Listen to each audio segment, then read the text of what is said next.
수십 년 동안 개발이 제한되어 온 땅들이 다음 달 일제히 도시계획에서 해제됩니다. 부산에만 90곳, 74제곱킬로미터에 달합니다.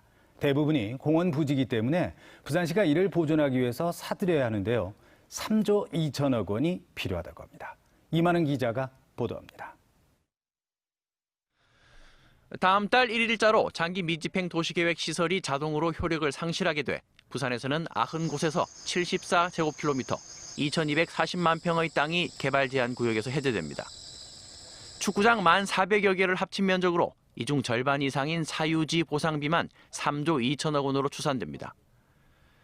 부산시는 도심 공원을 최대한 보존하기 위해 개발 가능성이 높은 34개소 3.16제곱킬로미터를 우선 관리 지역으로 지정해 매입하기로 했습니다. 2023년까지 총 4,420억 원의 매입 예산을 편성했지만 턱없이 부족합니다. 우선순위 시급성에서 많이 밀렸었죠. 이게 이제 10년 뒤에 도래하는데도 불구하고 이것들이 이제 이 부분에 대해서 예산 배정이 안 되고 있다가 이러다 보니 내놓은 대책이 민간 건설업체를 끌어들이는 것. 동네 사적공원과 명장, 덕천, 사상, 온천공원 등 5개 사유지를 민간 업체가 개발하도록 허가하는 대신 사유지 면적의 70% 이상을 공원으로 조성하는 조건입니다. 업체 입장에서는 전체 부지의 30% 안에서 아파트를 건설할 수 있게 된 겁니다. 아파트 팔아가지고 남는 돈으로 또 공원을 만들어야 되니까 하여튼 그건 전부 다 민간 업체에서 이제 투입하는 돈이라고 보시면 될 것 같습니다. 상업 개발이 시작되면 문화재 시설과 사적 등의 훼손은 불가피한 상황인데 여기에다 최근 땅값의 가파른 상승으로 실제 보상비가 크게 증가할 전망이어서 땅 주인들의 법적 소송까지 가시화되고 있습니다. MBC 뉴스 이만흥입니다. 위기에 처해 있던 지역 조선 기자재 업계가 모처럼 활짝 웃고 있습니다. 국내 빅3 조선사가 카타르 국영 석유 회사로부터 23조 100척 규모의 LNG 프로젝트를 최근 따냈기 때문입니다. 협력 관계에 있는 지역 업체들로서는 반가운 소식일 수밖에 없습니다. 정은주 기자가 소식 전합니다. LNG 선박 엔진룸 관련 장비를 만드는 조선 기자재 업체입니다. 현대중공업과 삼성중공업, 대우조선 등 우리나라 3개 조선사 모두에 관련 장비를 공급하고 있습니다. 현재 제조 중인 장비들은 모두 지난해 수주 물량으로 내년 이후 일감 부족을 고민했던 이 업체의 카타르발 LNG선 수주 소식은 그야말로 호재입니다. 보면 지금 수주되는 이 선박들이 내년도 하반기에 저희 회사에서도 아마 수주가 될 것 같습니다. 2021년, 2022년, 2023년 해서 계속적으로 저희 매출의 임팩트를 가져올 계획에 있는 것. 최근 부산 지역 조선 기자재 업계의 위기는 모산업인 조선업으로부터 시작됐습니다. LNG 선박의 공급 과잉과 수요 부족, 최근에는 코로나19 확산으로 인한 경기 침체와 물동량 감소가 주 원인으로 국내 조선 3사의 올 들어 3월까지 수주량은 40만 CGT로 1년 전에 비해 80% 가까이 큰 폭으로 줄었습니다. 지역 조선 기자재 업계는 이로 인해 올해 매출 감소는 물론이고 내년 이후에는 수주 절벽의 위기를 예상했었지만 카타르 LNG선 수주가 업계 회생에 마중물이 될 걸로 기대하고 있습니다. 조선사 도크가 꽉 차게 되면 신조 성과가 오르는 경향이 있기 때문에 이번 발주 소식으로 인해서 LNG선 선종 외에도 VLCC라든지 그리고 대형 유조선, 컨테이너선 등 이런 부분들에 대한 수주도 좀 있을 것이라고 전망이 되고 있습니다. 코로나19로 인한 세계 경제 위기 속에 부산의 주력 산업인 조선 기자재 업계로부터 시작된 희망의 불씨가 지역 경제 전반에 훈풍을 불어넣을 수 있을지 주목됩니다. MBC 뉴스 정은주입니다. 네, 다음은 오늘 신문 읽기 순서입니다. 먼저 국제신문부터 보시겠습니다.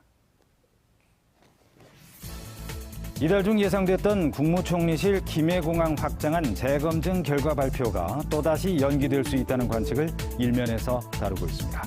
민주당 최인호 의원은 최근 정부 분위기를 전하면서 7월 중순은 돼야 발표가 가능할 것 같다고 전망했다는데요. 재검증위원회 각 분과에서 올라온 결과를 취합해서 정리해야 하기 때문에 이달 중 마무리가 어려울 것 같다는 것이 이유라고 합니다. 신문은 또다시 검증 발표가 늦어질 경우 여론이 더욱 악화될 것이라는 전망을 덧붙이고 있습니다. 6면에 있는 기사입니다. 오늘부터 시작되는 부산 지역 대학의 기말고사를 앞두고 카페에서 공부하는 학생들이 코로나19 방역 수칙을 제대로 지키지 않는다는 내용입니다. 코로나19 탓에 대학 도서관 열람실 운영 시간마저 단축되면서 카페에서 공부하는 학생들이 많아졌는데요. 거리두기나 마스크 쓰기 등이 제대로 지켜지지 않고 있다고 합니다. 방역 당국은 젊은 층의 방심이 코로나19 방역의 최대 걸림돌이라며 수도권과 같은 폭발적인 유행을 경고했다고 합니다. 이번엔 부산일보입니다. 부산의 관광명소인 흰여울 문화마을 가게업주들이 무허가 건축물 영업을 이유로 경찰에 출소안될 위기란 내용을 일면에 실었습니다. 부산경찰청 관광경찰대가 지난 8일 흰여울 문화마을 무허가 건축물에서 영업하는 11개 업소를 단속했다고 하는데요. 이에 대해서 업주들은 수년 전부터 상인들이 무허가 건축물 양성화를 요구했지만 구청이 해결에 나서지도 않아놓고 경찰이 이제 와서 법만 앞세워 단속하는 것은 무분별한 처사라며 반발하고 있다는 내용입니다. 마지막 이면 기사입니다. 코로나19 사태로 최소 40여 곳의 부산 여행업체가 문을 닫았다는 소식입니다. 특히 규모가 큰 업체일수록 고정 지출이 많아 타격이 더 크다며 문을 닫은 업체 대표들 중에서 대리운전으로 생계를 이어가는 경우도 있다고 하는데요.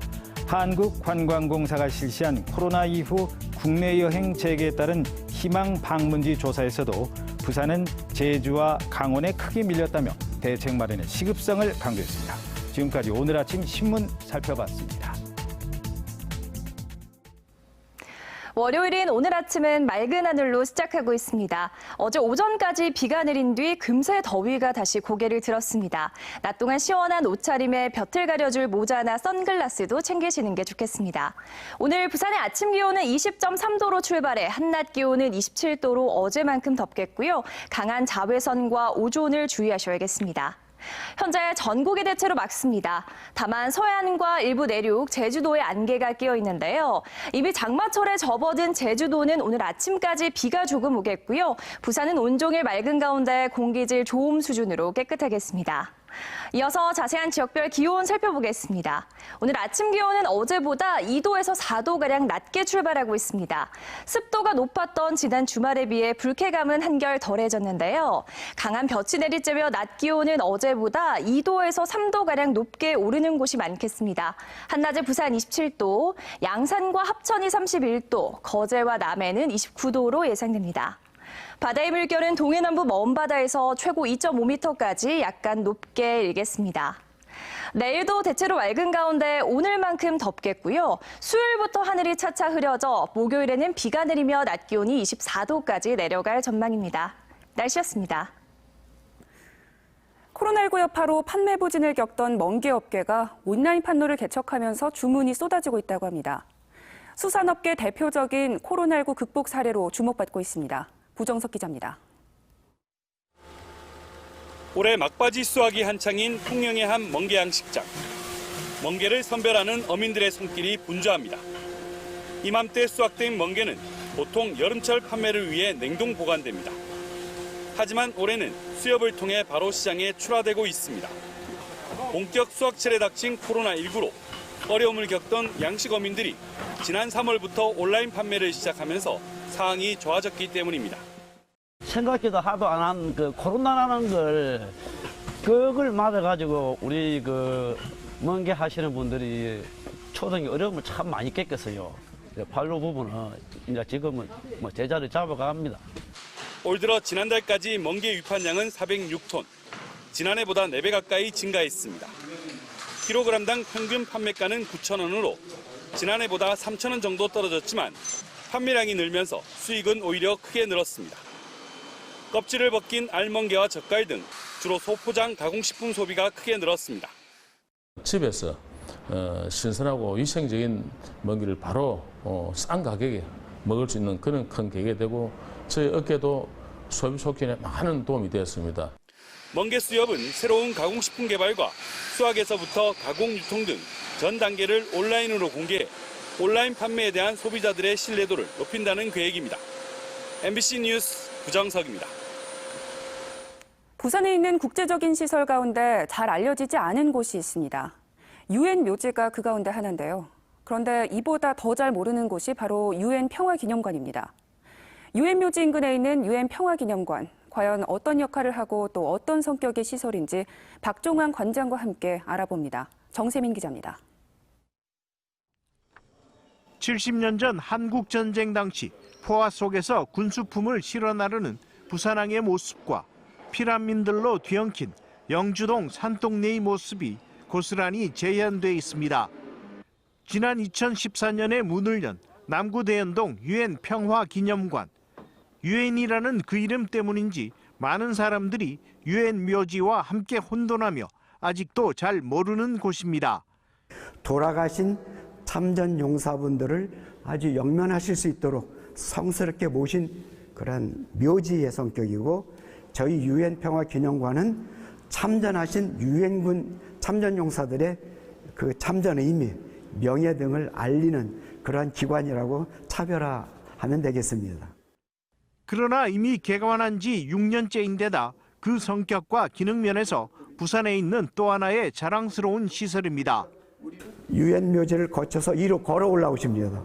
그래서 이렇게 말씀 나누고 이런 게 있다는 것을 좀 더 널리 알리시지 하시면서 본인께서 크루즈로 돌아가셔서 확실하게 알리겠다. 대한민국이 이렇게 우리가 참전한 것을 기리고 또 후손들한테 교육을 하고 우리에게 그렇게 감사를 표하더라 하는 감개무량함을 많이 이렇게 보여주고 계십니다. 특히 비교적 작은 공간이지만 내부에는 6.25 전쟁 발발 당시부터 휴전협정 체결까지의 상황을 생생히 체험할 수 있는 다양한 형태의 전시실이 마련돼 있습니다. 6.25 전쟁의 흐름을 발발로부터 정전협정까지 유엔과의 관계에 포커스를 맞춰서 전시해 놓은 그러한 한국전쟁관. 다음, 전쟁에 참전하셨던 유엔 참전용사들의 모습과 참전국들을 볼 수 있는 유엔 참전관. 한국전쟁 발발 70주년인 올해는 전 세계 22개국 195만여 명의 참전용사와 그들의 고귀한 희생을 기리는 다채로운 기념사업들을 준비하고 있습니다.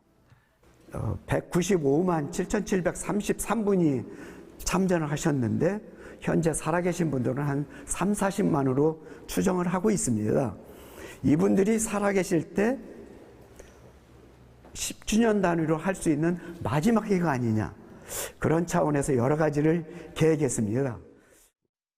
코로나19로 이 가운데 일부 행사는 취소되거나 연기되고 있지만 가급적 그 취지를 살려보겠다는 입장입니다.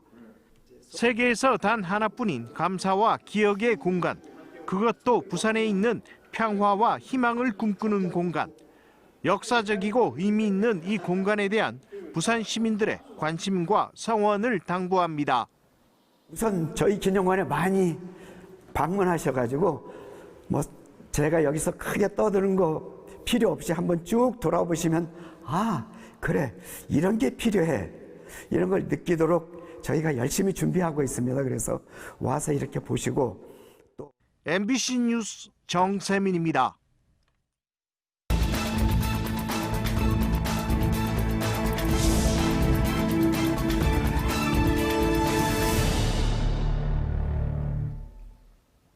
어제 오후 5시 10분쯤 남구 문현동의 한 골목길에서 30대 A씨가 술에 취한 채 차를 몰다가 주차된 차량 10여 대와 연쇄 충돌했습니다. 경찰은 A씨가 면허 취소 수준의 만취 상태로 차를 몰다가 사고를 낸 것으로 보고 정확한 경위를 조사하고 있습니다. 어제 저녁 7시 40분쯤 부산 진구 범천동의 한 도로에서 40대 A씨가 몰던 승용차가 후진으로 인근 편의점으로 돌진했습니다. 이 사고로 인명피해는 없었지만 편의점 유리와 진열된 상품 일부가 파손됐습니다. 경찰은 A씨가 주차 제동장치를 작동하지 않은 채 하차해 사고가 일어난 것으로 보고 정확한 경위를 조사하고 있습니다.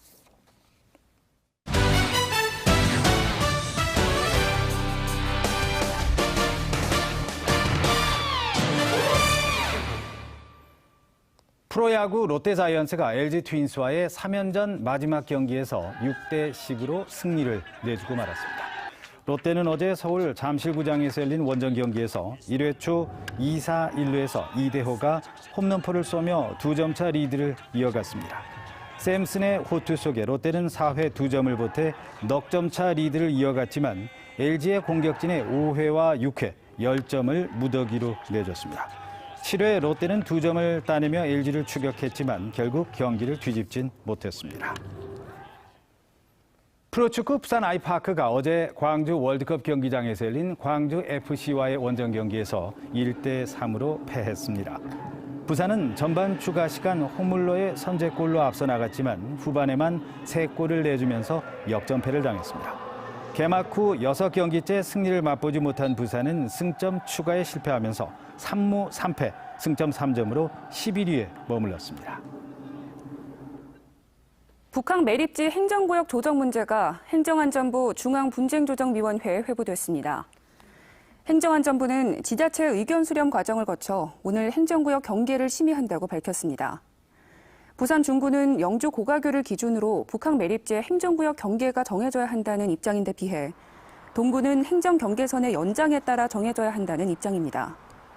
중구와 동구 중 한 곳이라도 심의 결과 이의를 제기하면 안건은 2달 뒤 다음번 중앙분쟁조정위원회에 다시 상정됩니다. 악취로 몸살을 앓은 사상구 삼락천에 1급수 계곡물을 끌어와 수질을 개선하는 공사가 추진됩니다. 사상구는 지난 5일부터 낙동강으로 유입되는 백양산 계곡 1급수를 하루 1,500톤가량 삼락천으로 흘려보내는 수질 개선 공사를 시작했다고 밝혔습니다. 공사 구간은 신모라 사거리에서 삼락천이며 계곡물을 끌어오기 위해 직경 250mm 크기의 관로를 매설하게 됩니다. 2030 부산 월드엑스포 범시민유치위원회가 오늘 법인 전환 총회를 열고 민간 주도의 사단법인으로 새로 출범합니다. 새로 출범하는 사단법인 범시민유치위원회는 지역경제계 주요 인사가 대규모로 참여하며 법인 이사회에는 대표위원장으로 변성환 부산시장 권한대행, 공동위원장에는 김석준 부산시 교육감과 박인영 부산시의회 의장 등이 참여합니다. 2015년 7월 비법인 임의단체로 출범한 범시민유치위원회는 100만인 서명운동 등 엑스포 유치를 위한 활동을 이어왔습니다.